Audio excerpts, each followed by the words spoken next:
수리아 총독으로 있을 때 조음한 것이라. 모든 사람이 호족하러 각각 고향으로 돌아가매 요셉도 다윗의 집 족속이므로 갈릴리 나사렛 동네에서 유대를 향하여 베들레헴이라 하는 다윗의 동네로 건 마리아와 함께 호족하러 올라가니 마리아가 이미 잉태하였더라. 거기 있을 때 해산할 날이 차서 첫 아들을 낳아 강보로 싸여 구유에 뉘었으니 이는 여관에 있을 곳이 없음이로라. 아멘. 네, 우리가 성경의 첫 장을 읽어보게 되면은 구약성경 창세기 1장에서 하나님께서 세상을 만드시는 이야기가 나오고 있습니다. 우리가 가지고 있는 구약성경은 언제 누가 썼느냐, 아마 이런 의문들이 많이 드실 텐데요. 그 이전에 이제 옛날에 그 구전 시대였기 때문에 구전으로 전달되어져 내려오고 이러던 것들을 오늘 우리가 가지고 있는 창세기 형태로 기록을 하는 것은 BC 500년경 포로기 때입니다. 포로기 때 이제 여러 자료들, 구전으로 내려오는 것도 있고 문서로 내려오는 것들도 있고, 그런데 그걸 갖다가 이제 이렇게 오늘의 형태로다가 이렇게 이제 창세기를 이렇게 쓰는 거예요. 쓰는데 거기다 제일 먼저 뭐를 놨는가 하게 되면은 창조의 이야기를 놓았습니다. 그 편집한 사람이 볼 때는 이 이야기가 가장 중요하다. 도대체 이 세상이 어떻게 생긴 건가, 또 사람은 어떻게 된 건가, 이런 것들에 대해서 누구나가 다 많은 관심이 있고 그러는데 그걸 제일 앞에다 갖다가 놓았습니다. 그럼 왜 그런가 하게 되면 그 창세기를 편집하는 분이 창세기를 쓰는 사람이 아니고요, 쓰는 것과 편집하는 거는 다른 이야기예요. 창세기를 썼다 그러면 그 사람이 처음 쓰는 거를 말하는 거고, 편집했다라고 하는 건 이미 있는 자료들을 갖다가 이렇게 이제 정리를 하는 거를 이야기를 합니다. 자, 근데 그게 제일 중요하니까 창조의 이야기를 제일 앞에다가 이제 이렇게 놓았습니다. 또 신약 성경으로 모아서 우리가 이제 보다 보게 되면 마태복음, 마가복음, 누가복음, 요한복음이라고 하는 그런 책들을 이렇게 만나게 되는데, 네 권의 복음서가 있는데요. 네 권의 복음서의 첫 내용을 보게 되면은 뭐가 들어있지요? 뭐가 들어있어요? 네 권에 똑같이 공통으로 들어있는 게 있습니다. 처음에 무슨 얘기부터 시작을 하고 있어요? 예수님의 탄생의 과정의 이야기를 제일 먼저 다루고 있습니다. 마태복음을 보게 되면 아브라함과 다윗의 자손 예수 그리스도의 세계라게, 아브라함은 누구를 낳고 주로 이렇게 이제 족보로 시작이 되어지고 있고요. 마가복음은 워낙 간단하게 써내려가고 있기 때문에 한 구절로 이야기를 하고 있습니다. 뭐라고 얘기를 하고 있죠? 마가복음 첫 구절이 뭘까요? 하나님의 아들 예수 그리스도의 복음의 시작이라. 하나님의 아들 예수 그리스도, 그러니까 하나님의 아들이라는 그런 얘기는 뭔가 하게 되면 인간으로 세상에 오신 분이시다라고 하는 그런 이야기가 이렇게 되겠습니다.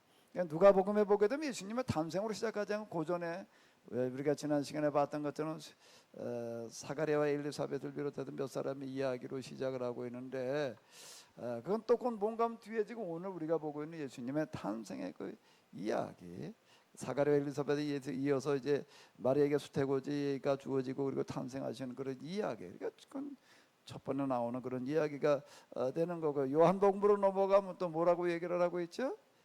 태초에 말씀이 계시니라. 이 말씀이 이제 그 좀 내려가다 보니 육신이 되어 우리 가운데 거하시매. 자, 그러면 말씀이신 하나님께서 육체로 우리 가운데 오셨다라고 이렇게 이제 이야기를 하고 있습니다. 그럼 복음서에서 제일 먼저 이야기하고 있는 것은 뭘 말하고 있는 거죠? 예수님의 탄생의 이야기. 그걸 왜 다 똑같이 그걸 제일 앞에다 놓고 있을까요? 왜 그걸 제일 앞에다 그걸 놓고 있겠어요? 그게 중요하니까. 자, 그럼 구약에서는 창조의 이야기, 그리고 신약에서는 뭐 예수님의 탄생의 이야기가 되겠는데, 구약에서는 하나님께서 세상을 만드시는 이야기가 되겠고요. 신약에서는 그 하나님께서 이제 인간으로 이 세상에 오셨다라고 신약 성경에서는 이야기하고 있습니다. 그 이야기로 신약 성경을 시작을 하는 거야. 그러니까 인간으로 하나님께서 어떤 방법으로 오셨는가라고 하는 것들을 이야기하는데, 성령 잉태를 이제 수태고지를 통해 가지고 전달되어지게 되는 뭐 그런 이야기들이 여기 이제 마태와 누가에 나와 있습니다. 근데 누가는 그 복음서를 써 내려가면서 세례 요한의 탄생의 과정, 예수님의 탄생의 과정에 대해서 좀 더 자세하게 기록을 해놓고 있습니다.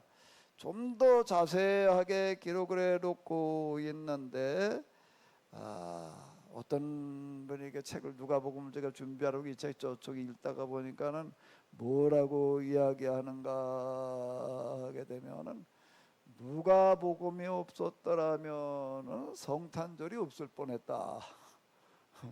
그런 얘기 하더라고요. 다들 예수님의 탄생의 이야기는 누가복음에서 그래도 자세하게 이야기를 해주고 있는 게, 마구간에 태어나가지고 구유에 누우셨다 뭐 그런 얘기, 예수님의 탄생 때 천사가 나타나가지고서 뭘 어떻게 했다고요? 목동들에게 알려주었다 뭐 그런 얘기, 뭐 기타 등등. 물론 마태복음도 조금 나옵니다. 거기 이렇게 보게 되면 주로 이제 누가 왔다는 얘기죠? 동방박사가 왔다. 그것만 가지고서는 이게 참 예수님께서 탄생할 때 구체적으로 뭐가 어땠는지라고 하는 것을 보기가 어려운데, 누가복음에서는 이걸 좀 상세하게 다루어 놓고 있습니다. 그 누가의 또 특징이라고 하는 건 뭔가 하게 되면은요, 어떤 중요한 일에 대해서는 하나님께서 미리 천사를 통해서 또는 영감을 주셔서 알려주셨다라고 하는 것을 앞에서 이야기를 많이 하고 있습니다. 세례 요한의 탄생도 그냥 탄생된 게 아니라 그 아버지 사가랴에게 미리 천사가 알려주었다. 또 마리아에게도 마찬가지였고, 시므온과 그리고 또 누구요? 안나에게도 성령께서 미리 그들에게 이야기를 해주셨다. 그리고 예수님, 아기 예수님을 이렇게 쭉 봤을 때 성전에 보게 되면은 8일 만에 이제 할례받기 위해서 오는 그런 사람들이 많은데요. 그 아이들 중에 하나를 보면서 이분이 바로 하나님께서 보내시는 그리스도라고 하는 것을 알아봤다라고 이렇게 이야기를 하고 있습니다. 그 어떻게 하나님께서 그렇게 감동으로 또는 지시로 알게 하셨다라고 하는 거예요. 조금 뒤에 이렇게 이어서 이렇게 보게 되면은 또 천사가 한밤에 양을 치고 있는 목자들에게 가가지고서 또 구세주가 지금 탄생하셨다. 그리고 또 뭐라고 얘기를 하고 있는가 하면, 그렇게만 말하고 있는가 하라. 너희가 누구의 동네를 가봐라. 다윗의 동네를 가봐라. 다윗의 동네, 그러면 우리는 다윗의 동네가 어디야 그러지만, 다윗이라고 하는 사람은 워낙 이스라엘 사람들에게는 그건 우리나라에서 제일 유명한 사람으로 누구라고 그래야 되나? 누구의 이순신 장군인가? 세종대 아닌가? 누구나 그냥 다 알아요. 근데 다윗 그러면 이스라엘 사람들은 얘기할 것도 없어요. 다윗의 동네 그러면 그냥 다 아는 얘기예요. 그건 다 아는 얘기예요. 왜 가봐라. 거기 가게 되면은, 베들레헴에 가게 되면은 거기에 지금 구세주가 나셨는데 강보에 쌓여 구유에 누워 있는 아기를 봐라. 그것이 구세주이신 표적이다. 아주 구체적으로 이렇게 알려줍니다.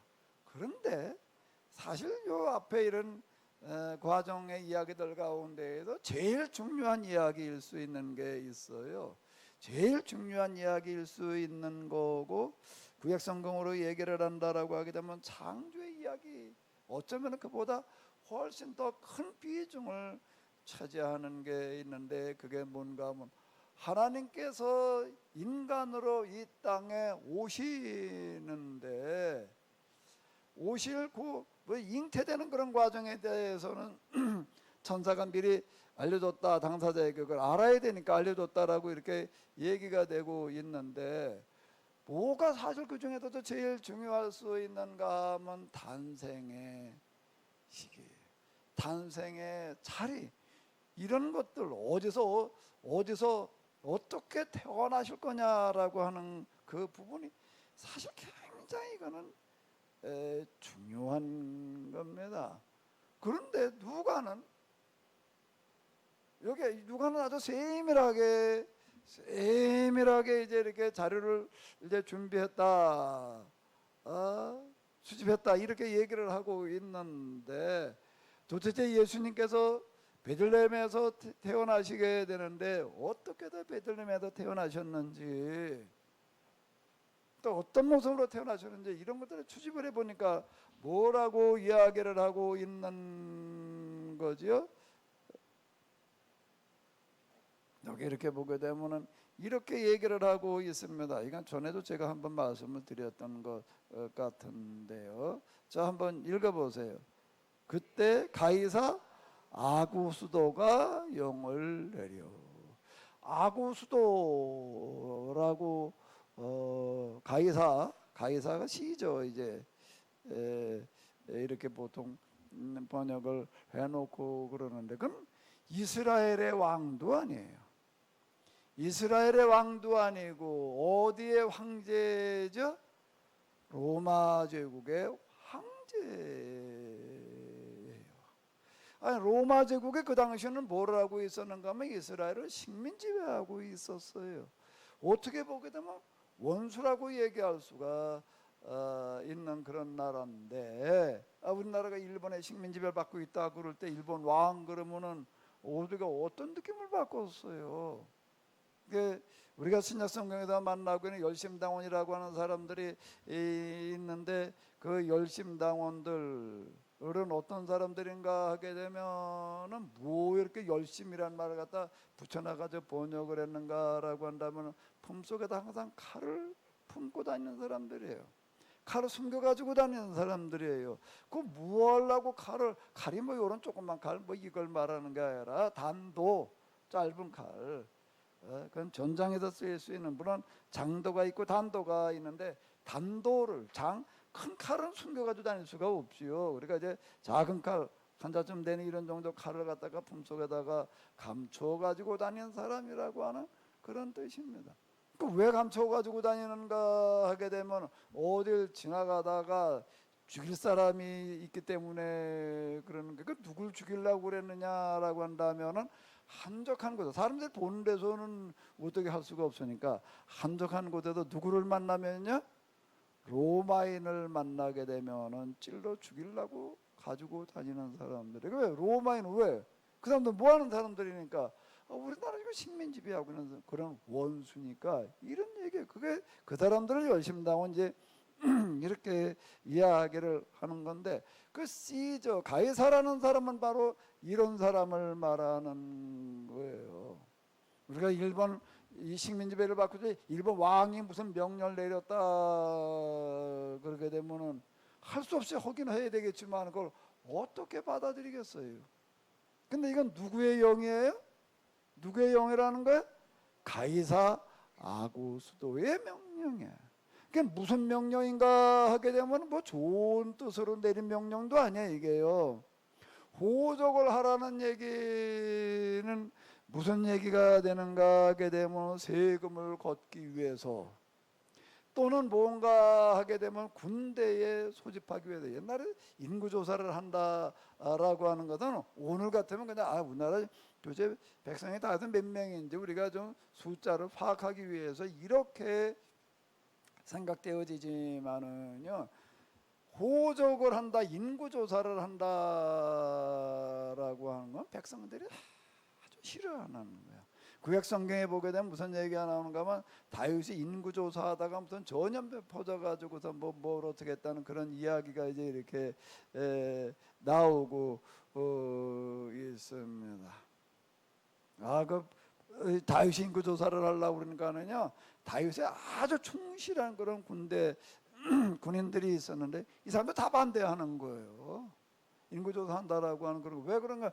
지금 인구조사하면 안 됩니다. 왜? 꼭 백성들이 반발할 테니까. 또 우리한테 세금을 더 매기려고 그러는구나. 우리를 또 군대로 끌어가려고 그러는구나. 그러니까 백성이 다 싫어한다는 겁니다. 그러니까 지금 하면 안 돼. 근데 그걸 강행을 했다가 뭐가 어떻게 됐다 뭐 그런 얘기가 이렇게 나오고 있는데요. 이거 호족하라는 얘기도 지금 마찬가지예요. 무슨 황제가 무슨 특혜를 베풀어 주겠다라고는 그런 명령이 이거는 아닌 거예요. 호적하라고 하는 명령이다라고 하는 거예요. 그 호적을 한다는 게 오늘 우리처럼 그냥 동사무소가 가까운 데 있는 것도 아니고 원적지로 가야지 되는데, 그게 또 여기 나사렛에서 베들레헴을 이렇게 지도를 펼쳐놓고 보게 되면 이게 먼 거래요. 여러 날 가야 될 그런 거리가 되는 겁니다. 거기까지 가가지고서 또 또 호적을 가서 또 뭐 인구조사 그걸 하고 또 그러고 온다라고 하는 거가 이게 참 내키는 그런 게 아닌 거예요. 근데 여기 지금 누가는 뭐라고 얘기를 하는가 하게 되면 1절만 한번 다시 1절만 한번 읽어보실까요? 그때 가이사 아구수도가 영을 내려 천하로 다 호적하라. 천하라는 건 뭔가 로마 제국에 있는 모든 사람들은 다 그런 뜻이에요. 천하란 얘기는 지금 우리가 얘기하는 그런 천하를 얘기하는 어떤 그런 건 아니고, 로마 제국 내에 나라와 민족들이 엄청 많아요. 지금 지중해 세계 그쪽이 다니까 그건 어마어마하게 이렇게 많습니다. 인류 역사 이래로 로마 제국만큼 강한 나라가 없었다 그런 얘기들 속에는 로마 제국만큼 그렇게 여러 나라를 식민지로 두고 오랜 동안 통치하는 나라가 없었다, 이제 그런 뜻도 그 중에 이렇게 포함이 되어져 있는데요. 이스라엘을 식민지배하고 있던 원수 로마 제국의 황제가 뭘 하려고 인구조 명령을 내렸다고요? 인구조사. 그러니까 정말 하기 싫은 어떤 그런 명령이 되는 거예요. 근데 안 하면 또 안 돼. 그 기한 내로 또 이렇게 해야지 되니까, 그래가지고 어떻게 시간을 내 가지고 이렇게 가는 거예요. 가는데 호적을 한다 그러게 되면은 남자만 하는 거지 여자는 해당 사항이 아니에요. 근데 아마 여기 얘기는 안 나와 있는데 요셉은 이제 자기 고향은 자기 고향이 아니라 이건 조상들의 고향이죠. 조상들의 고향으로 이렇게 가면서 아마 어떤 일 때문에 같이 가야 됐던 것 같아요. 마리아도 가서 요즘은 남녀 다 하지만 그때는 아닌 거예요. 남자들만 하는 어떤 이런 건데, 가는 길은 이제 어떤 이유 때문에 이제 같이 이렇게 가게 되었다라고 이렇게 이야기를 하고 있습니다. 여기 보게 되면 이런 얘기가 있어요. 요 구절 한번 읽어보세요. 마리아가 이미 잉태하였더라라고 하는 그런 얘기는, 요즘 우리는 무슨 산부인과에 초음파 어쩌고 저쩌고 이런 검사 시스템들이 워낙 잘 돼 있어가지고서 출산 예정일을 거의 다 이렇게 아주 거의 정확하게 이렇게 압니다. 출산 예정일에도 별로 차이가 이렇게 안 나는 어떤 이런 거를 볼 수가 있는데, 옛날에 몰라요 이게요. 배불러 오는 걸 보면서 이제 애 낳을 때가 가까워졌네. 이 정도만 아는 거지. 그러니까 이제 아마 요셉은 그렇게 요셉과 마리아는 이렇게 판단했을 것 같아요. 여기 같은 데가 좀 갔다가 이렇게 오면 며칠 걸리니까 갔다 오면 되겠지 이렇게 생각을 하고 거기 가서 애 낳을 수도 있는데 그리고 누가 그러고 가겠어요? 생각을 해봐봐요.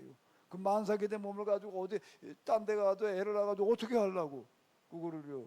그건 굉장히 우리 몸푸는 얘기를 이렇게 하잖아요. 아이를 낳게 되면 또 일단 여자들은 어떻게 해야 되는 거예요?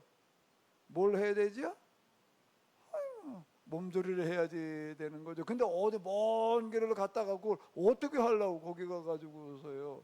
그럼 뭐 오고 가는 게 요즘 차로 움직이는 것도 아니고 걸어갔다 걸어오고 뭐 여기가 가난해 가지고도 나중에 여기 뒤에 가다 이렇게 보게 되면은 비둘기 한 쌍을 가지고도 하나님 앞에 예물을 드렸다라고 이렇게 얘기를 하는 걸 보게 되면 무슨 낙이나 뭐 이런 걸 타고 갈 만한 어떤 그런 형편도 안 되었으리라고 이렇게 보게 되니까 걸어갔다 걸어와야 된다는 그런 얘기가 되는 건데 야 어쩌면 저기 갔다가 내가 아이를 낳을 수도 있는데 그렇게 생각을 안 했다는 얘기가 되는 거예요. 그냥 얼른 갔다 오면 되지 그러고 갔다라고 하는 거예요. 그러고 갔는데 이렇게 보니까 해산을 하는데 어디서 났다는 거예요? 강보에 싸서 구유에 누였으니 라고 하는 걸 보니까는 어디서 났다는 얘기가 되는 거죠? 마구간이었다, 헛간이었다라고 하는 거예요.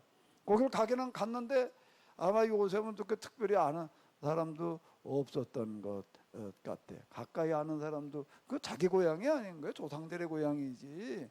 조상들의 고향이니까 뭐 거기 별로 아는 사람도 없었던 것 같고 어디 가가지고서 좀 자기는 자야 될 텐데 잘 만한 데가 마땅치를 않았던 거 같아. 뒤에 가서 이렇게 보게 되면은 비둘기를 가지고도 아들을 낳았다라고 해가지고 이제 이렇게 제물을 드렸다라고. 비둘기라고 하는 건 뭔가 하게 되면 그것도 아들도 첫 아들을 낳아서라고 이렇게 얘기를 할 때는 특별하게 하나님 앞에 드리는 거예요. 왜? 성경보다 맏아들은 다 내 것이다 이렇게 이야기를 했기 때문에. 그런데 뭘 가지고서 하나님 앞에 예물을 드렸다고요? 비둘기. 그럼 무슨 얘기예요? 그거는요. 아주 가난했다는 얘기가 되는 거예요. 요셉과 말은 아주 가난했다. 그러니까 베들레헴에 가기는 갔는데 뭐 어떻게 방을 알아볼 수도 있긴 있을 텐데 방값을 가서 알아보니까 어떻다는 거야? 이건 방을 가도 빌리기가 너무 부담스럽고 힘들어서 그래서 그러니까 아마 여기 우리가 상황을 그럴 거고 뭐 내용이 나와 있지는 않지요. 우리가 추정을 해가지고서 이렇게 한번 생각을 해봐야지 되는데 그 어디 좀 그럴싸한데 뭐 집을 하나 얻으려고 하니까 이건 비용이 들어가야 되는 거 같고 뭐 이렇게 해가지고 이런 이유로다가 방을 구할 방법이 없어가지고서 어디서 잤다는 거야? 너희 집 그냥 헛간 이게 짐승질이 나는 거야. 마구간. 우리로 얘기를 하나 마구간이라고 부르지 않고 옛날에 뭐라고 불렀어요? 뭐라고 불렀죠? 시골에서 살아보지 않으셔서 다 모르시는가 다 잊어버리셨는가 보네. 알아도 송건사님 아실 것 같은데 외양간이라고 그러잖아요. 외양간이야. 우리로 얘기를 하면은 외양간. 그 집에 들어갈 때 이렇게 보게 되면은 그 안방을 마주 보이는 데다가 꼭 이제 집, 그 외양간이라 이렇게 불렀는데 이제 그렇게 만들어 놓은 데가 이렇게 있었습니다. 그건 뭐 대충 막아 놓는 거예요. 그냥 대충 막아 놓고 그냥 그러고 있는 그런 데가 있는데 그 짐승이 사는 외양간 어디 한 규탱이 외양간도 뭐 아마 그 마침개도 뭐 짐승이 없었는지 거기서 하루 저녁을 자는 아니면 말은 이쪽에서 자고 사람은 저쪽에서 자고 그러고 있었다라는 얘기가 되는 거예요. 이 장면 한번 생각해 보십시오.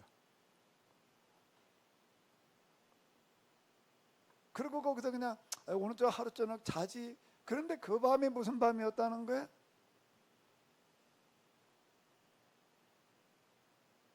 예수님께서 태어나시는 밤.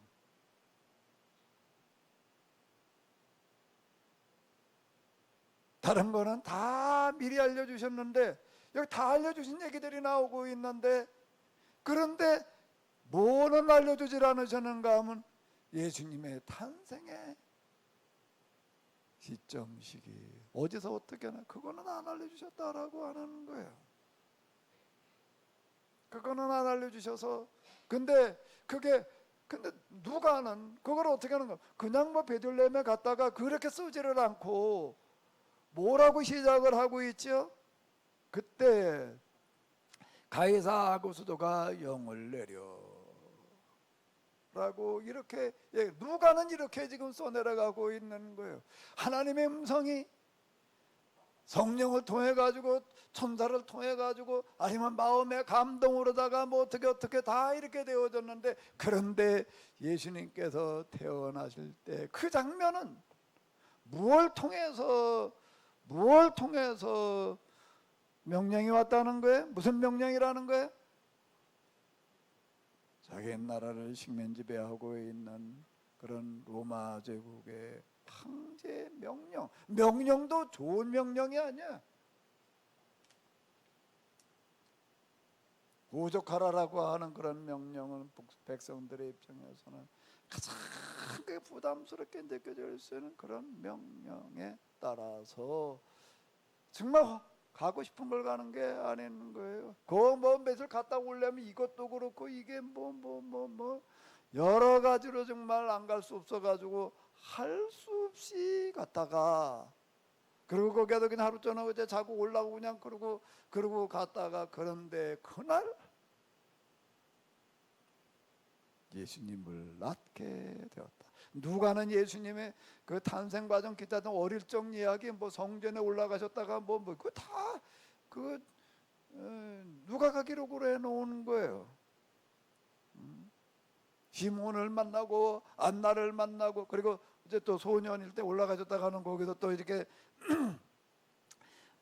성경 교사들하고 뭐 얘기를 나누고 뭐 어쩌고 저쩌고 이런 얘기도 누가만 기록을 해놓고 있는데, 누가는 예수님께서 그런 모습으로 태어나신다라고 하는 거가 이게 도무지 그걸 어떻게 상상을 하겠어요. 사람의 생각과 하나님의 생각은 얼마나 다른가 하게 되면 성경에도 뭐라고 얘기를 하고 있죠?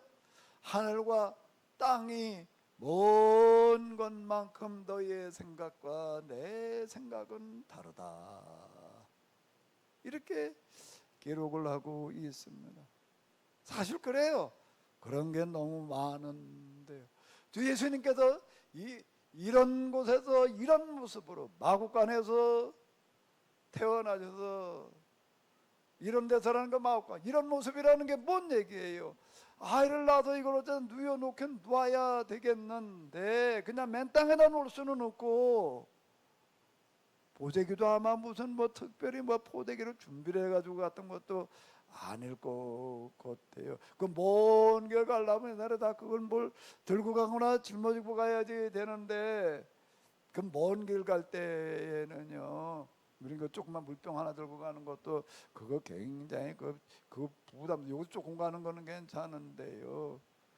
저도 이게 저 산에 이렇게 좀 있다 하면 한번 이렇게 수리산 돌아보게 되면 물병 하나 이거 500cc 가지고 가는 것도 손에다 들고 가려고 해도 굉장히 어렵습니다. 그럼 뭐 짊어지고 가거나 뭐 어떻게 이르고 해야지 되는 거죠. 손에 그저 뭐 등산용 지팽이 하나 들고 가야지.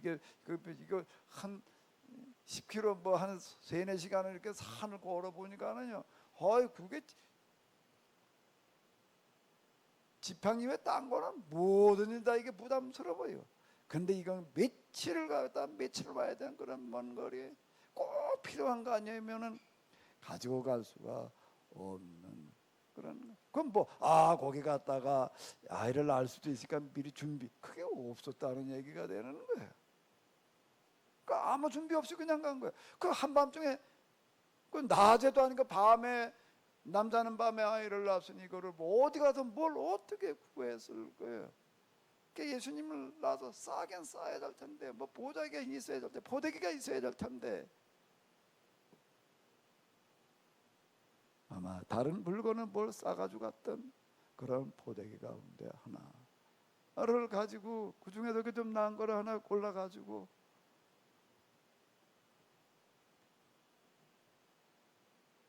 그리고 아기 예수님을 쌌는데 이걸 맨 땅에 그냥 거기 놓을 수는 없잖아요. 어디다 좀 누이긴 누워야 될 텐데, 이렇게 보니까 뭐가 있는 거예요? 옆에 뭐가 있어요? 구유가 있는 거예요. 그 구유를 갖다가 거기다 대충 이렇게 털어내고 거기다가 뭐 짐덩이를 깔고자 하는 풀을 갖다가 마른 풀을 갖다가 깔고 그리고 그 위에 뉘어 놓았다. 요셉과 마리아는 뭐 지금 뭐 아이를 낳고 있는 중이니까 뭐 어떻게 할 수가 없어. 요셉이 아마 주로 이런 일들을 옆에서 했으리라라고 이렇게 생각이 되어지는데, 무슨 옆에 뭐 보조원이 있어가지고서 뭘 어떻게 해준 것도 아니고 그리고 지금 있다라는 이런 모습. 그런데 누가는 또 뭐라고 기록을 해놓고 있는가 하게 되면은 예수님께서 이렇게 탄생되어지시는 것은 결코 우연이 아니라 하나님의 특별한 계획이다. 그 어디 쓰여져 있지요? 이거는 하나님의 특별한 계획이었다라는 구절이 어디 있어요? 그 구절이 어디 있다고요? 이것이 너희에게 뭐라는 거예요? 표적이리라. 요 구절은 누가가 이거 쓸 때는요 그냥 써내라고 하는 게 아니에요. 이건 특별한 하나님의 계획이었다는 겁니다. 특별한 계획이에요. 그 특별한 계획이 아니면 이렇게 태어날 수가 없는 거예요. 근데 이 계획은 요셉에게도 그렇고 마리아에게도 그렇고 완전 침묵. 그리고 단지 뭘 통해 가지고서요 자기네들을 식민지배하고 있는 그런 식민지배하는 나라의 황제, 무슨 명령, 그것도 호적하라고 하는 참 부담스러운 명령. 그걸 호적을 하러 정말 이건 가고 싶지 않은 길을 가는 거예요. 이거는 할 수 없이 가는 거예요. 안 가면 안 되니까 어쩔 수 없이 가긴 가고, 그리고 갔다 얼른 빨리 갔다 와야지. 그리고 갔다가 아무런 준비 없이, 그러니까 아무런 준비 없이, 난 좀 더 누가가 조금 더 써놓았으면 좋을 뻔했다. 그 다음에 태어나면 그걸 어떻게 했나? 거기서 헛간에서 그냥 그 몸조리 하다 왔나? 그걸 어떻게 하나 말해. 가마에다 태워가지고 뭐 올 그런 형편도 이거는 안 됐을 거고, 이거 나는 어떻게 했을지가 좀 궁금해. 그 뒷얘기는 없는데 아마도 이거 뭐 굉장히 어려움이 많았으리라고 이렇게 예상이 되었어요. 거기 낮에는 뜨거웠지만은요 밤에는 거기는 한 5도 10도 이하로 내려가기 때문에 굉장히 이렇게 밤에는 춥습니다. 그럼 거기도 뭘 어떻게 하다가 이게 산후조리랑 뭘 어떻게 처리를 했을지 전혀 이야기가 없지만 우리 미루어 짐작해 볼 수가 있어요. 근데 이런 거가 뭐라는 거예요? 누가는 뭐라고 얘기를 하고 있다고요? 하나님의 뭐라고요? 특별한 계획이었다는 겁니다. 이게 바로 예수님이 메시아라고 하는 표적이라고 하는 거예요. 아니 세상에 메시아의 표적을 왜 이렇게 해놔 그래? 이걸 보고 누가 메시아의 표적이라고 인정을 할 거예요? 이런 표적? 이런 계획? 아니 이게 무슨 계획이라? 아니 이걸 누가 계획이라? 하나님의 계획이라고 누가 그걸 받아들일 거예요? 그래. 그것도 특별한 계획이라는 거예요. 너의 표적이 된다라고 이렇게 얘기를 하는 건 하나님의 특별한 계획이래. 그걸 누가 가서 그걸 특별한 계획이라고 그걸 볼 사람이 누가 있어요? 누가 가서 봤다면은 어휴 뭐 가난한 사람이 그냥 여기 와서 어제 잘 데가 없으니까 그냥 좀 헛간에 자다가 그냥 뭐 애를 낳는가 보네. 지나가다 보니 근데 뭐 애를 어제 뭐 포대기 쌀 데가 없어가지고 포대기라고 하는 걸 보니 이건 무슨 뭐 포대기가 아닌 거예요. 이건. 어? 그리고 뭐 누울 데가 없어가지고 어디다 누워놨다고요? 하늘 구유에다가.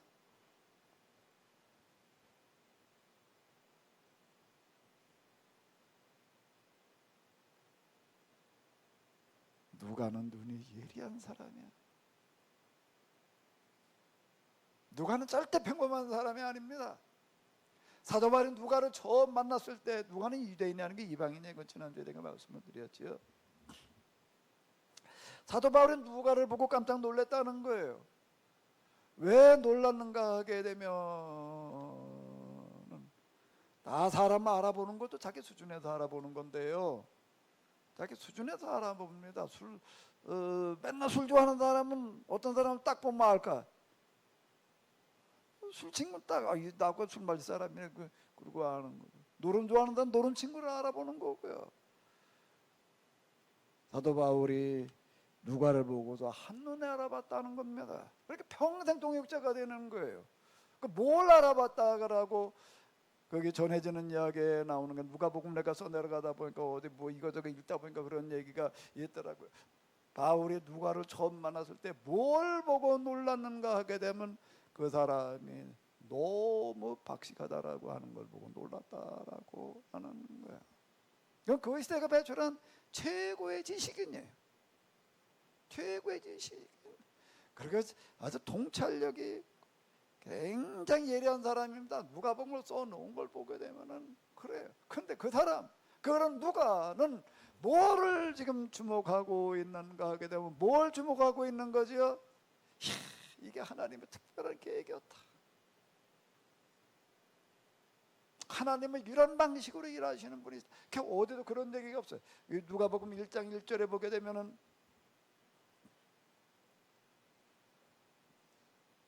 자, 처음부터 목격자와 말씀의 일꾼이 된 자들이라고 하는 게 예수님을 처음 따라다니는 사람들, 그때부터 유대인으로도 예수님을 따라다니는 예수님의 제자가 되었던 사람들이 전해준 그대로 예수님에 관해서 쓴 사람들이 많은지라 지금 전해져 내려오는 것만 이름이 남아있는 것만 20여 권 됩니다. 그 외에도 수없이 많이 있었을 텐데, 근데 그는 그 모든 일을 근원부터 자세히 미루어 살핀 나도 지금 누가복음 1장 1절로부터 이 4절은 누가복음을 연구하는 그런 전문가들이 연구해 놓은 걸 보게 되면은요, 아주 이걸 굉장히 높이 평가를 합니다. 이 문장을 보게 되면은요, 누가라는 사람이 얼마나 이 헬라어를 표현하고 기술하고 그러는데 이게 참 대단한 지성인이었다라고 하는 게 이 구절에 나타나는데 우리는 잘 안 보여. 이게 번역해 놓은 거 보니까 그냥 뭐 그런 게 있나 보다. 1절에서 4절까지 5절부터 뭐가 다르냐? 1절부터 4절은 특별한 구절이다라고 하는 건데, 그게 뭔가 하면 누가가 얼마나 그가 지식이 많았고 문장력이 좋았는가라고 하는 게 여기 들어있다라고 이렇게 이야기를 합니다. 근데 여기서 그는 뭐라고 얘기를 하는, 근원부터 자세히 미루어 살핀 나도. 앞에 있는 많은 것들을 다 읽어봤지만은 뭐가 좀 빠졌다는 거예요. 빠진 게 있어서 참 이거 말고 요게 뭔가 좀 중요한 것들이 너무 많이 빠져 있다. 누가는 그렇게 느꼈다라는 얘기야. 그래서 내가 이걸 좀 나도 써야 되겠다. 차례대로 써보내는 것이 좋은 줄 알았노니 라고 이렇게 이야기를 하고 있습니다. 이걸 쓸 수 있는 자격자들은 누군가 하게 되면 처음부터 따라다니는 사람이에요. 그것도 유대인이야. 그런데 누가는 알아요. 자기는 그런 걸 쓸 수 있는 자가 못 된다라고 하는 거를. 그럼에도 불구하고 쭉 자료들을 갖다가 이렇게 살펴보니까 이건 나도 할 수 없지, 써야 되겠다. 누구도 이렇게 쓴다. 자기가 볼 때 중요한 부분들인데 그 빠뜨리는 게 너무 많다라고 해가지고 나도 쓰지 않을 수 없다라고 그 이유를, 이방인인 내가 예수님 전부 다 따라다니지도 않은 제자도 아닌 내가 왜 이걸 써야 되느냐라고 하는 이유를 이렇게 이야기를 해놓고 있습니다. 그럼도 지난 시간에 우리가 봤잖아요. 무슨 이야기로 시작을 하고 있다고요? 사가랴와 엘리사벳의 이야기. 어디도 없는 얘기예요. 근데 그 이야기 속에 우리가 지난번에 본 대로 누가복음에서 누가가 뭘 얘기하려고 하는지가 거기 다 들어가 있을 만큼 그는 여기다 굉장히 중요한 거다라고 하는 거를 보는 거예요. 그리고 나서 그 다음에 2장으로 넘어가가지고서는 또 뭐를 보는 건가? 가이사 아구스토의 영에 따라서 할 수 없이 안 하면 안 되니까 하고 싶지 않지만은 억지로 그리고 갔다가 해필 왜 그 호적을 내려하라고 그럴 때 뭐 오늘 명령 내리고 3일 안에 해라 그러는 건 아니거든요. 옛날에는요. 여러 달 기간을 준다고요. 그러니까 뭐 갔다 와가지고서 그런데 어떻게 계산을 잘못했어? 요셉과 마리아는 출산일을 잘못 계산을 한 거라고요. 갔다 올 때 이게 며칠 동안 갔다 온 거 그때는 괜찮겠지 그러고 갔는데 이게 또 계산이 잘못된 거야. 또 이게 요즘 예정일을 정확하게 알려주는 그런 때가 아니니까 대충 계산해 보고서 이거 뭐 갔다 와도 될 것 같아. 십자는 임박했다면 그 먼 길은 무슨 생각으로 가고 왔어요? 걸어서 가야 되는데, 뭐 몸이 무겁다. 그럼 진짜 그 출산 임박해서 보게 되면요 정말 몸이 그 출산 한 달 전하고요 그 며칠 전하고는 몸이 옆에서 이렇게 봐도 완전히 그 몸을 가지고 어떻게 먼 길을 갔다 오겠어요? 그러니까 이거 아직 좀 뭐 그래도 여유가 있으니까 이러고 갔는데 이게 계산이 잘못된 거예요. 이게. 계산이 잘못돼 가지고 가가지고 보니까 잘 데도 없어 가지고서 그러고 그런데 그게 절대 우연이 아니었다. 뭐가 가이사 아구스토의 영이 그리고 뭐가 마국간이 말구유가 아무런 준비 없이 이렇게 태어나는 이런 그 모습이 그건 하나님의 특별한 계획이었고 하나님의 특별한 섭리였다. 천사들은 이렇게 이야기하고 있습니다. 하나님의 특별한 계획과 하나님의 섭리를 하나님께서 하시는 일들을 오해하지 마라. 강보에 쌓여 어디에 누워있는? 구유에 누워있는 저 마옥간에서 태어나서 강보에 쌓여가지고 거기에 짐승들이 깔고 자는 마른 풀을 깔고 그리고 거기에 누워져 있는 그 한 아기를 보리니 그가 메시아인 표적이다.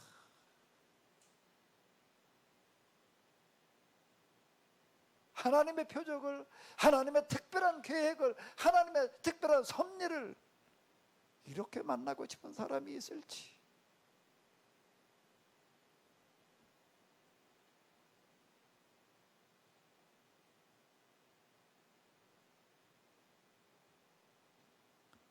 다시 처음으로 돌아가서 놓고 본다라고 하게 되면 구약 성경에서 제일 중요하게 다루고 있는 이야기는 창조의 이야기예요.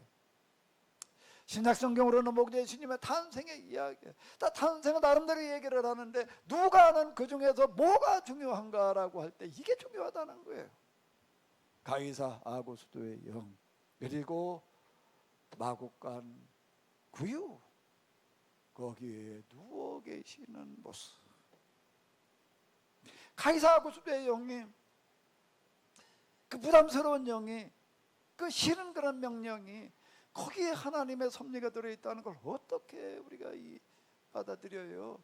적어도 하나님의 말씀, 하나님의 명령이라고 하나 좀 뭐가 좀 그래도 뭐 좀 하나님하고 좀 가까운 데가 있어야지. 여러 나라 식민 지배하는 사람이 말이에요. 자기 나라 자기 제국을 통치하기 위해서 내리고 있는 그런 명령 거기에 뭐 하나님께서 거기에 그런 명령에 함께하셨다는 거를 그걸 받아들이라고요? 어려운 얘기예요. 그게 어려운 얘기. 억지로 할 수 없지. 그게 무슨 하나님의 명령이야? 뭐가 좀 뭐 좀 비스름한 게 있어야지. 그런데 누가는 이렇게 말하고 있습니다. 그건 하나님의 특별한 명령이었다. 하나님의 특별한 명령이죠. 천사를 통해서 알려주셔야지. 아니면 성령으로 뭐 음성으로 뭘 하나님의 특별한 명령에 가이사 아구스의 영을 통해 가지고 그런 모습으로 그렇게 이런 하나님의 명령 우리가 듣고 싶을지. 하나님께서 준비해 놓으신 특별한 탄생의 자리가 겨울의 마구간 말구유 구유 강보가 무슨 뭐 특별하게 뭐 준비된 포대기를 말하는 게 아닌 거예요. 지금 이거저거 싸가지고 갔던 그런 보재기 중에 하나 거기다 싸가지고서 그냥 그러고 지금 뭐 여기 태어날 때 이렇게 보니까는요 뭘 준비하는가 하게 되면 뭐 돈물 준비하더라고. 온통 그냥 이거저거 다 그냥 피로 범벅이 되어 있으니까 양수와 피로 범벅 씻어야 되니까. 그뭐 한밤중에 뭐 어디 가가지고도 돈물을 구해다가 어디 가가지고 뭘 가지고 어떻게 씻었을지 뭐 씻지 못했을 것 같아. 그리고 겨우 그냥 어떻게 대출이나 끊어가지고서 그리고 지금 좀 싸서 누워놓고 있는 그 모습. 인간으로 태어나서 이렇게 천하게 태어날 수가 있을지. 물론 어떻게 하다 뭐 가다 길 가다가도 낳는 경우도 있다라고 하더라도 이건 그거와는 또 다른 얘기예요. 이건 하나님의 특별한 계획이었다는 겁니다. 가장 작고 가장 낮고 가장 초라한 그 자리가 어디인가 하게 되면은 하나님께서 인간 되어 오시는 탄생의 자리다라고 하는 겁니다. 제가 뭐 계속 반복해서 말씀드리는 건데요, 하나님을 경험하는 어떤 그런 경험 가운데에서 정말 놀라는 거는 뭔가 하나님을 만난다 그러게 되면 저 어디 뭐 높은 무슨 뭐 하나님 만나고 왔다는 사람들 간증 많아요.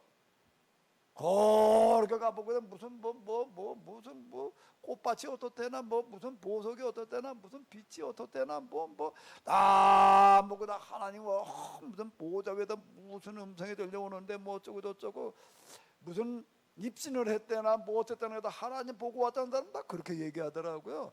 뭐 어떤데 뭐 이렇게 얘기들을 당연히 뭐 하나님이니까 그러시겠지. 뭐 어디 성경에도 보게 되면 무슨 보호자에 앉은 지가 가라사대 뭐 일어나가지고도 그냥 당연히 하나님은 그런 어떤 보호자에 앉으시겠지. 홍보선 녹보선 무슨 보선 무슨 보석 하나님에 대한 개념이 나도 그렇게 가지고 있었는데 근데 어떻게 하다가 하나님을 뵙는 어떤 그런 과정을 겪어가지고서 하나님을 만나는데 무슨 눈으로 본 그런 모습이 아니라 와닿는 느낌으로 전달되어지는 어떤 뭔가 하나님은 어떤 하나님, 내가 생각하고 있던 하나님하고 너무 달라요. 너무 달라요. 너무 다른 거가 뭔가 나는 가장 크신 하나님, 가장 높은 데 계시는 그런 하나님보다가 당연히 하나님은 그럴 거라고 생각을 했는데 가장 낮은 자리에 가장 작고 보잘것없고 초라한 그런 모습으로 계시는 하나님 앞에 내가 딱 노출됐을 때 그냥 죽은 자처럼 돼버립니다. 어떤 압박감과 전율 이런 걸로다가 숨을 쉬지를 못하고 그냥 진짜 죽은 자처럼 되어져 버리고 마는데 처음에는 그 왜 그렇게 되는지를 몰랐어요. 그 힘이, 그 어마어마한 그런 거룩한 힘이, 그 힘의 원천이 뭐가 어떻게 돼도 그런 힘이 나오는지를 알 수가 없었는데 이제 그런 하나님 경험의 과정이 좀 몇 년 쭉 진행되어지다 보니까는 왜 그런가 하면 그 하나님의 힘은 어디서 나오는가 하면 가장 낮은 데서 나오는 거예요. 가장 작은 데서요. 가장 보잘것없고 초라한 모습 속에서 나오는 힘이에요. 거기 압도돼서 내가 죽은 자처럼 되면 내가 어떻게 하면 죽은 자처럼 되지 않는가? 맨날 하나님 앞에 설 때마다 죽은 자처럼 되는가? 그 다음에는 아니에요.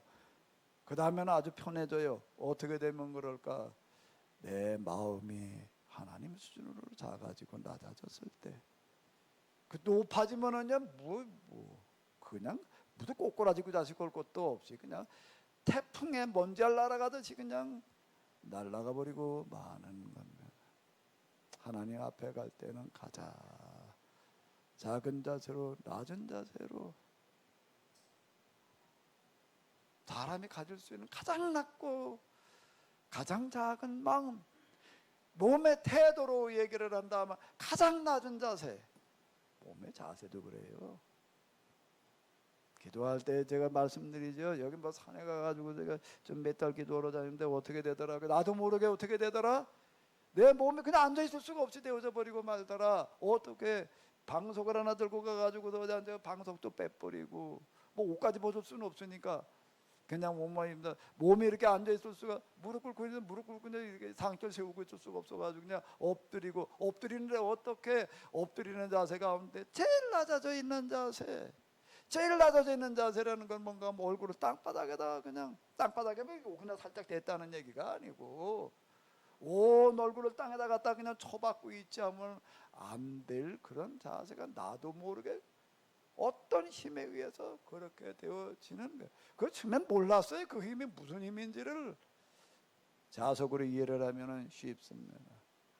나 애들 때 그 자석 가지고 처음에 놀 때 그냥 얼마나 재밌는지 그 아마 스피커에 들어있는 이런 조그만 자석 동그란 거 그거에 두 개를 가지고 이렇게 노는데 저기다 갖다 놓고 이렇게 가까이 이렇게 그러면 이렇게 쫓아오더라고요. 그 동그라니까 이게 얼마나 처음에 그걸 만들는데 그게 얼마나 재밌는지 시간 가는 줄 모르고 이제 그거 뭐 이쪽에다 이렇게 대보고 저렇게 대보고 뭐 이거저거다 대보고 부러져보고 이게 옛날에는 뭐 방이 내 방이 따로 있는 게 아니고 같이 자야 되는데 내가 그냥 없어 그거 가지고 뭐 이게 자라도 부는 소리가 턱 나잖아요. 이러고 하니까 그냥 그만 자라고 이제 야단을 치는데 난 이게 너무 재밌어가지고서 이걸 이불 속에 들어가가지고서 또 이불 뒤집어 쓰고서 또 이러고 했어요. 이불을 뒤집어 쓰고 또 이러고 그러나 그럼 밖으로 소리가 안 나갈 줄 알았더니 그래서 소리가 났나 봐요. 하도 야단은 치다 그냥 이게 밤새려고 그러니까 우리 아버지가 화가 나셔가지고서 이렇게 뺏어가지고서는 그걸 뺏어도 어쨌든 줬더라면 좋았을 텐데 그 옆에 뭐가 있으면 옛날 화장실이 있었어요. 옛날 화장실은 뭐가 어떻게 돼 있죠? 그 똥통이 거기다 갖다 집어 던져 놓으시더라고. 이걸 그 다음 날 가가지고 아무리 막대기를 가지고 휘저봐도 그 건지제가 내가 지금도 그 자석만 보면 난 그게 생각이 나. 야 이거 가지고 그거 뭐 그렇게 재밌었는데 난 그런 거가 그렇게 애들 때는 재미있었어요. 자석 갖다 놓으면 쭉 닫았는데 하나님 앞에 가서 꼬꾸라지는 게 뭐 같은가 하면 하나님은 가장 낮은 자리에 계시기 때문에 내가 그렇게 꼬꾸라지지 않으면 안 되는 거예요. 이게요. 내 마음이 그렇게 낮아져 있지 않으면 그분 앞에 절대 나아갈 수가 없습니다. 여기에 정리 장면은 뭔가 하면 하나님의 존재 양식에 하나님은 이런 모습으로 계시다라고 하는 겁니다. 강보에 쌓여 구엔 뒤에 있는 아기를 보니 이것이 너희의 표적이라. 오늘 이 시간 하나님을 만나러 오신 줄로 압니다. 아멘. 하나님 배우러 왔지요? 하나님께 은혜를 받으러 오셨지요? 하나님의 도우심을 기대하고 오셨지요? 지금 코로나 이거 뭐 코로나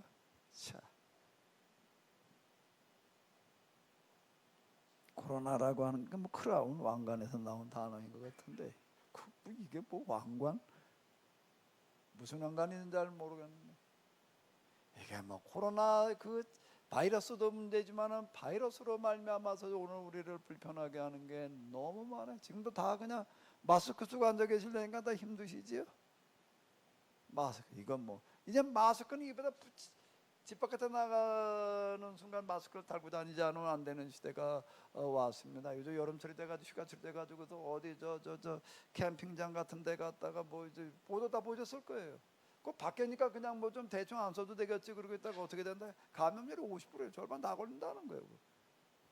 실내도 물론이지만 실밖에 사람 2m 내 사람이 뭐 왔다 갔다 하는데 다 쏘이지 않으면 안 된다. 자, 그럼 다 2m 내에서 마스크 안 쓰고 저쪽에다 다 감염된다. 이런 얘기가 나오니 이게 참 얼마나 이게 불편해. 뭐 그것만이 아니야 지금이야.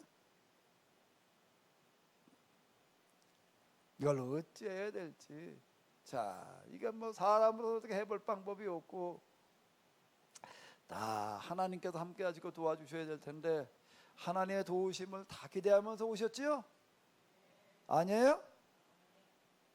하나님께서 함께 하시고 하나님께 인도해 주시기를 다 기대하는 마음을 가지고 오셨는데 그런다라고 하면 하나님이 어떤 하나님인지 먼저 알아야지 돼요. 내가 어떤 하나님 앞에 내가 어떻게 나가야 되는지를 알아야 되는 거지요. 사람들이 하나님을 오해하는 거예요. 그런 경우가 많습니다. 그리고 그냥 난 하나님 앞에 오늘 와서 기도 와서 뭐 예배 드리고 간다라고 혼자 그렇게 생각하고 가는 거예요. 혼자 자기가 그렇게 생각을 하는 거지 진짜 하나님 앞에 나갔다 온 건지. 근데 아까도 말씀드린 대로 우리가 생각하는 것과 하나님께서 생각하신 건 너무 차이가 나요. 비슷한 정도가 아니라 하늘이 땅에서 먼 것만큼이나 다르대요. 이 시간 하나님 앞에 나오셨는데 마음으로 하나님 앞에 다가가시기 바랍니다. 어떻게 다가가라고요? 마구간 구유, 예, 누워 계시는 하나님 앞에 나가서 그 다음에 어떻게 된다는 거예요? 그 앞에 우리는 엎드릴 수 있어야 된다라고 하는 거예요. 마태도 놀라운 걸 얘기를 해주고 있는데 그 탄생의 자리에 유일하게 초청받은 사람이 마태복음에 의한다라고 하게 되면 누구였지요? 동방 박사들이었다. 그 박사라는 박사고 뭐 요즘 뭐 박사가 뭐 하도 많으니까 뭐 그런 박사인가 보다 이렇게 번역을 박사라고 해놨는데 그게 좀 애매합니다. 박사 그러니까 뭐가 박사야 이게. 근데 그 마귀라고 하는 그와 같은 거 나는데 그건 뭔가 뭐 한 나라의 왕이라는 뜻이에요. 왕인데 이거 조그만 이런 한 나라의 왕을 가리켜도 이제 막이 이렇게 나왔습니다. 그 사람들은 적어도 한 나라의 왕들이었다라고 하는 겁니다. 그 사람들 가지고 온 황금 유향 몰약이라고 하는 그런 그 예물을 가지고 왔다라고 하는 건데요. 그건 누구한테 주는 예물인가 하게 되면은 왕이에요. 그래서 왕이 적어도 한 나라의 왕이 왕들끼리 주고받는 예물을 지금 얘기를 하는 거예요. 이게 일반 백성들이 주고받는 그런 정도 수준을 얘기하는 게 아닌 거예요. 그 황금 유향 몰약 그런 걸 보게 되면은 그 동방 박사들이 왔다고 말이지 몇 명이 왔다라고 하는 얘기는 없는데 몇 명이 왔다는 걸 얘기해주고 있죠. 3명, 3명인데 거기 수행원들도 데리고 오죠. 당연히 이 사람들은 어쨌든 3명이 왔는데 별의 인도하심을 따라가지고 그 사람들이 처음에 올 때는 기대가 뭐였는가 하면 그래도 온 세상 야 이 세상에 왕도 왕이 다 똑같은 왕이 아니에요. 지금도 똑같은 얘기잖아요. 대통령도 다 똑같은 대통령이 아니에요. 미국의 대통령도 있고 우리나라 대통령도 있고 저게 어디 나라 요즘 나오는 거 이렇게 보니까는 뭐 어떤 나라도 있는가 하게 되면 다 해가지고서 몇만 명밖에 안 되는 백성이 국민이 몇만 명밖에 안 되는 그런 나라도 있더라고요. 코로나 요즘 그것 때문에 그 나라가 뭐 200몇 개 나온 거 이렇게 국민이 도대체 얼마나 되나 보니까 뭐 몇천 명 되는 데도 있어요. 몇천 명 되는데 제일 조그만 데는 뭐 800 몇 명이던가 뭐 어딘가 바티칸 왕도 다 똑같은 게 아닌데 근데 이 사람들이 이렇게 별을 보다 보니까 이 왕은 어떤 왕인가 하면 이 세상에 태어날 왕 가운데서 가장 큰 왕이야. 이건 뭐 황제 중에서도 제일 큰 황제인 그런 분이야. 그러니까 거기에 맞춰가지고 예물을 준비해가지고 그리고 온 거야. 야 이런 왜 거기 왔는가 하게 되면 야 이건 도대체 이런 왕은 여태까지 태어난 적이 없다. 이런 분이 이 세상에 오시는데 이건 우리가 그냥 있어야 될 노릇이 아니다. 한번 가보자. 그거 엄청나게 먼 거리입니다. 저 어딘가 이란도 저쪽 거기서 여기까지 몇 달 걸려가지고 그러고 와야 되는 그런 거리인데 여길 찾아오는 거야. 이 사람들 출발할 때는 아마 예수님 저 잉태는 몇 달밖에 안 됐을 때였을 것 같아. 그 최소한 3개월 이상 3개월 가지고도 안 될 거리에 옛날로 이렇게 본다고 몇 달 걸려가지고 이렇게 오는 거리인데 그런데 그들이 좀 기대한 거는 이건 틀림없이 어디 왕궁에도 세워놨겠지. 오다 보니까 유다라는 나라인데 그 유다 왕궁으로 가가지고서 왕자가 태어났느냐 안 태어났다는 거예요. 다시 별이 인도에 가는 걸 보니까 나사렛 저 베들레헴 어디예요? 구유에 누워 있는 그 앞에를 가는 거예요. 그 헛간 그 집 안집도 아니야. 어떤 집은 집인데 그 집 중에 어디 한쪽 귀퉁이 사람 사는 데가 아닌가 짐승 사는 그런 마구간 거기에 태어나 가지고서 지금 그냥 짐승의 풀을 깔고 그리고 누워 계시는 모습. 이게 목동들은 그럴 수가 있을 거예요. 이 사람들은 그 시대에 뭐 제일 밑바닥 사람들이니까. 근데 마태복음에 나오고 있는 동방박사들은 한나라의 왕. 근데 가서 보니까 자기들이 기대하고 온 거하고는 너무 달라요. 너무 다른데, 그런데 이 사람들은 마음이 열린 사람이에요. 겉모습을 보는 게 아니라 내면의 모습을 보고 그 앞에 홍포를 깔고라고 하는 거 왕 앞에 갖추는 예를 말하는 겁니다. 왕, 이 세상에 태어나실 왕, 그분이 태어나셨는데 우리가 거기에 가자. 그러니까 수행원들도 여러 명 데리고 왔다는 얘기가 되는 거예요. 예물도 준비해 가지고 와야 되지요. 거기도 홍포, 그리고 그 당시 거기서 그러니까 오는 거기에는요, 그때는요 그렇게 오려고 하게 되면 최소한 몇백 명의 수행원을 데리고 와지는 오지를 못합니다. 왜 오다가 뭐 산적이나 이런 데도 다 죽임 당하지요. 최소한 몇백 명의 이상의 수행원이 없으면 못 오는 거예요. 이 거리는요. 그런 거리에서 온 거예요. 그 어마어마 생각을 해보세요. 3명의 그래도 왕이 그 수행원도 수백 명 데리고 어디 왔다. 그 행렬을 한번 생각을 해보세요. 근데 온 게 겨우 어디 어떤 시골집인데, 시골집도 안방도 아니고 어디 시골집 중에도 어디 옆에 저 한규탱이 짐승들이 살고 있는 짐승의 집, 거기에 뭐예요? 구유.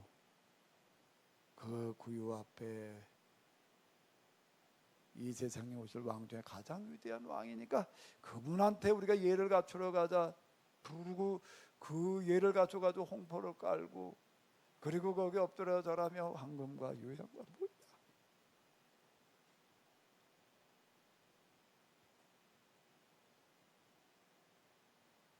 왜 동방박사였는가? 그럴 수 있는 사람들이었기 때문에 다 웬만하면 이거 뭐시 그러고 그냥 가버리죠. 우리는 하나님을 오해하지 말아야 합니다. 내 생각에 사로잡히지 말아야지. 하나님 앞에 나오실 때에는 동방박사와 같은 마음을 가져야 될 줄로 압니다. 누구와 같이였어요? 목동과 같이. 무슨 표적을 보러 가는가 하게 되면은 강보에 쌓여 구유에 누워 있는 표적을 보러 가는 거예요. 하나님 앞에 나올 때에는요, 완전 빈 마음으로 와요. 가장 낮은 자세로 오시기 바랍니다. 여기 와가지고선 세상에서는 내가 어떤 지위에 있고 어떤 무언 자리에 있다라고 해서 그거 다 버려야 돼. 그리고 가장 낮은 자리에 내려가야 될 줄로 믿습니다. 여기서 사람 누가 있다라고 이 중에서 내가 제일 형편없고 보잘것없는 자다라고 하는 그런 자세로 나와서 예배드리는 그곳에 우리 하나님께서 함께 하시는 줄로 믿습니다. 이 중에서 그래도 나보다 더 잘 사는 사람도 없는 거고 없고, 나보다 잘 나가는 사람도 없고, 다 여기 와 보니까 나 좀 별 볼 일 없네. 여긴 내가 다닐 수 있는 교회 수준이 아니, 그런 식으로다가 그렇게 하는 사람들 많습니다. 교회들 찾는데요, 이거 그러고 찾아다녀요. 여기선 뭐라고 이야기를 하고 있는가 하게 됩니다. 가장 작고 가장 보잘것없고 가장 초라한 누추한 때국물이 줄줄줄줄 흐르고 있는 그런 보자기, 그럴싸한 포대기를 말하는 게 지금 이게 아닌 거예요. 그 짐승이 깔고 자는 그 풀을 갖다, 그리고 그걸 깔고, 그리고 구유에 누워 있는 이 모습, 어떻게 사는 사람? 아마 인류 역사 이래로 가닥길 가다가도 태어날 수도 있기도 하겠죠.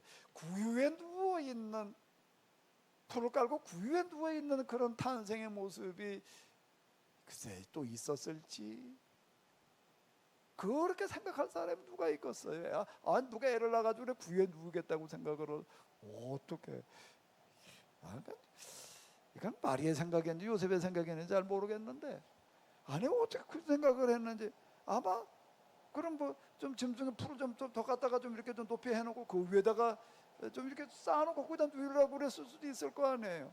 그렇게 생각을 한다면은 몰라도, 아니 빈 구유를 갖다 놓고 거기다가 누이겠다라고 무슨 생각으로 그렇게 했는지는 모르겠는데, 그런데 이게 뭐였는가 하게 되면 하나님의 특별한 계획이고 섭리였다. 하나님의 뜻이었다. 왜? 그게 하나님을 가장 잘 보여줄 수 있는 모습이기 때문에 그렇습니다. 하나님 앞에 나올 때는 우리가 어떤 자세로 나와야 되는가? 어떤 자세로 나와야 되는가?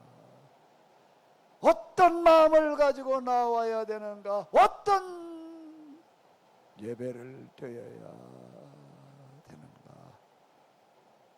교회 나와서 예배를 드릴 때 뭐 위로나 뭐 듣기 좋은 소리나 좀 듣다 그러고 간다는 생각하지 말고, 이 세상에서는 경험할 수 없는 그런 경험을 교회에 와가지고는 해야 될 줄로 믿습니다. 무슨 경험? 가장 낮아지는 경험, 가장 작아지는 경험, 그리고 가장 초라한 것을 경험하는 그런 경험이어야 될 줄로 믿습니다. 어제 우리는 교회를 너무 우리는 휘황찬란하게 만들어놔요. 안에 뭐 인테리어로 혹은 뭘 어떻게 하는 거를 보게 되면은 내가 그냥 이 안에 이렇게 그냥 이 정도로 해놓은 어떤 이런 거는 계속 이건 쓸 게 아니고 그냥 뭐 임시로 씌인 거니까 언젠가는 헐어놔야 되니까 뭐 여기다 저기다 다 붙일 게 뭐 붙일 필요가 뭐가 있냐라는 생각이기도 하지만은 이것도 과분하다는 생각 때문이에요. 이것도 과분하다. 아멘 안 하시네. 전에 여기 어떤 분이 와가지고서, 어떤 분들이 한 여 명 이렇게 왔었어요. 와가지고서 우리 어떤 목사님 데리고 와가지고서 여기서 내가 이제 체험학습 이걸 좀 소개를 하고 뭐 이제 이러고 내가 탁 나누고 뭐죠 그렇게 깜짝 놀래더라고요. 그 중에 한 분이 이게 그렇게 대단한데였네. 여기 뭐 우리 이게 무슨 이거 소개를 하고 그러니까 이게 그렇게 대단한 줄 몰랐대. 그것도 데리고 목사님 저를 좀 잘 알아요. 그러니까 뭐 어떤 목사님도 그 목사님이 그런 목사님이었네. 그런데 왜 그렇게 놀라는 거? 자기가 이 동네 전에 왔다가 뭐 있다 한번 올라와 봤대요. 몇 년 전에 올라와 봤는데 이게 아니고 비닐로 해놓은 적이 있었죠.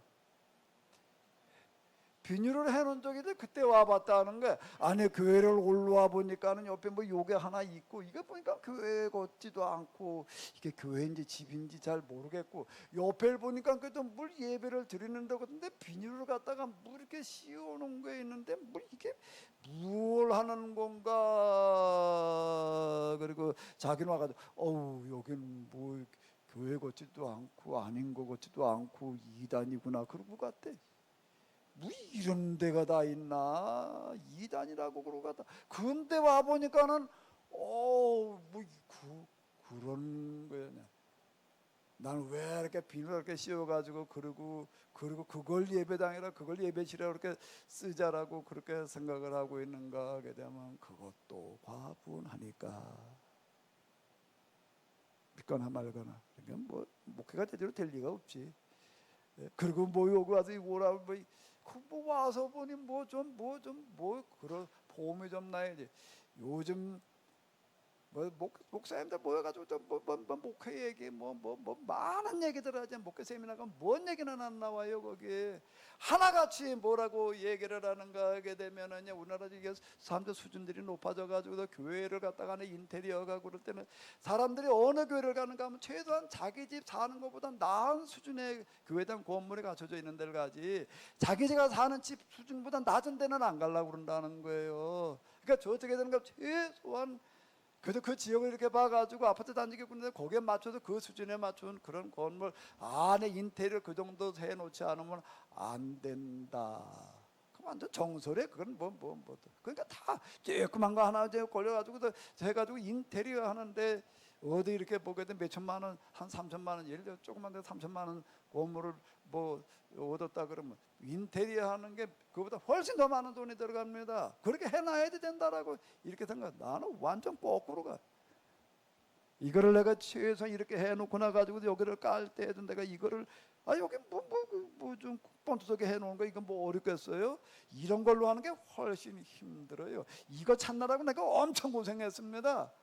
이거를 뭐지 찾았는가 하면 이거 아주 그냥 이제 옛날 6.25 때 미국도 구호물자 받아가 구호물자로 들어온 목재예요. 이거 옛날 학교 바닥에 깔았던 거 그런 거 뜯어냈는데 그걸 인터넷에다 뭘 어떻게 뒤져가지고 양주 어디까지 가가지고 이걸 사가지고 왔어요. 이거 왜 세상에서 찾을 수 있는 낡은 그런 목재, 제일 오래된 목재, 제일 낡은 목재. 그리고 여기다가 갖다가 이거 또 이런 걸 갖다가 이걸 인천 어디 가가지고서 무슨 목재소에 가가지고서 또 뭘 목재소가 나무들 많지. 그 중에도 좀 이건 그냥 버리는 나무예요. 여기 한쪽에다 이렇게 싸가지고 그냥 화목으로 실려보내는데 거기다 그거 빼내는 사람한테 그러니까 특별히 부탁을 해가지고도 모양이 좀 이렇게 생겨놓은 거 좀 따로 좀 빼주십시오. 이걸 또 돈 좀 주어가지고도 부탁을 해가지고도 이런 걸 주워다가 뭘 이렇게 해놓겠다라고 어디 가보십시오. 이런 식으로다가 교회당을 만들어 놓겠다 그러고 있는 그런 사람이 어디에 있을지. 여기도 이겠다 대충 큰 돈 안 들고 그래. 그래도 좀 어떻게 얼마든지 할 수 있어요. 저도 알아요. 내가 직접 해도 얼마든지 합니다. 이거보다 훨씬 낫게 나는 못하는 게 아니라 안 해. 무슨 생각 때문에 이것도 과분하다. 여기에 들어온 사람, 여기 보니까 교회가 수준이 이거 이거 난 올 때가 아니네. 그런 사람들은 들어올 수가 없네. 이것도 과분하다는 생각을 가진 사람만 올 수 있는 데를 만들어 놓으려고 그러는 거예요. 왜? 하나님의 그런 분이시기 때문에. 어디에 가시더라도, 네 집에 가더라도, 누가 뭘 내다 주더라도, 음식이 별 볼 일 없어 보이더라도 과분하다는 생각으로 드시기 바랍니다. 세상에도 제일 보잘것없는 사람 만나더라도 이분은 내가 만나기엔 너무 과분한 사람이야 라는 생각을 가지고 만나야 될 줄로 믿습니다. 노숙자 하나가 오더라도요 절대 우습게 보지 말고 만나야 돼요. 나도 여기 온 사람 많이 야단도 치고 이러고 그냥 하도 야단치고 내가 뭐라 그랬지. 요즘 안 오는 것 같아가지고 내 마음이 좀 편하지도 않아. 자꾸 와가지고서 이게 문제를 일으킬 것 같아가지고서 그냥 누구를 만나더라도 내가 과분한 사람 만난다. 어디 가서 뭘 먹더라도 이거 입에 안 맞아서 이게 못 먹겠어. 그러는 순간 나와 하나님과는 상관이 없어집니다. 그러니까 하나님을 경험하지 않으니까 몰라요. 뭔 얘기지? 그냥 나 잘난 줄 알고 그냥 그러고 살면 되는 줄 아는데 적어도 하나님 앞에 예배를 드리려고 한다라고 하게 되면 그래도 하나님의 도우심을 기대하고 그분이 함께 하시기를 기대하려고 한다면 그분하고 수준이 맞아야 되는 거지요. 전혀 동떨어지면 그게 되겠어요? 뭐든지 과분한 줄로 알아야 될 줄로 믿습니다. 아멘. 누굴 만나더라도 뭘 먹더라도 어딜 자러 갔어. 이건 너무 누쳐야지. 여기다 나는 어떻게 자. 그냥 자요. 아멘. 여기 맨날 자라는 것도 아니고 하루 종일 자는 거 그냥 자면 되는 거지. 그거 그렇게 까다로울 게 뭘 있어요. 왜? 강보에 쌓여 구에 누운 나이를 보리니 그게 너희에게 표적이라. 높아져 있는 마음을 가지는 사람은 하나님과는 상관이 없어지는 겁니다. 가장 낮은 마음을 가지고 한 주일을 사시기 바랍니다. 가장 작은 자세를 가지고 하나님 앞에 나오시기 바랍니다. 아유, 뭐 여기 그러니까 이거 뭐 물도 새고 뭐가 어쩌고 저쩌고 그냥 그렇게 생각하지 마시고, 아유, 너무 과분하다. 아멘, 아멘, 아멘. 에이, 이건 내 수준은 안 맞아. 그러면 하나님은 몰라도 예배드리러 와가지고 하나님 앞에 나와서 그런 자 더더구나 예배드리러 나와가지고 그러고 있다라고 한다라고 하게 되면은요, 난 좀 세상의 교회들은 너무 저 호화 찬란하게 앉았으면 좋겠어요. 난 서울에 있는 저 서초동인가 어디 교회 앞에 지나갈 때마다 난 마음이 너무 불편해. 교회장들을 갖다가 그렇게 지어놓으려고 그러는 것 자체가 뭐 건물이야 뭐 거기마저 질 수밖에 없겠지만 안에 너무 그렇게 뭔 수준에 맞춰가지고 뭔 수준 하나님 수준에 맞춰야지. 아멘. 사람 수준에 맞춰야 돼요. 하나님 수준에 맞춰야 돼. 하나님 수준에 맞춰야 되지. 그 하나님 수준이 뭐예요? 하나님께 드리니까 제일 좋은 건 무슨 대리성 뭐 어쩌고 저쩌고 그걸 하나님 수준이라고 생각하는데 마국간 말구유가 하나님 수준이에요.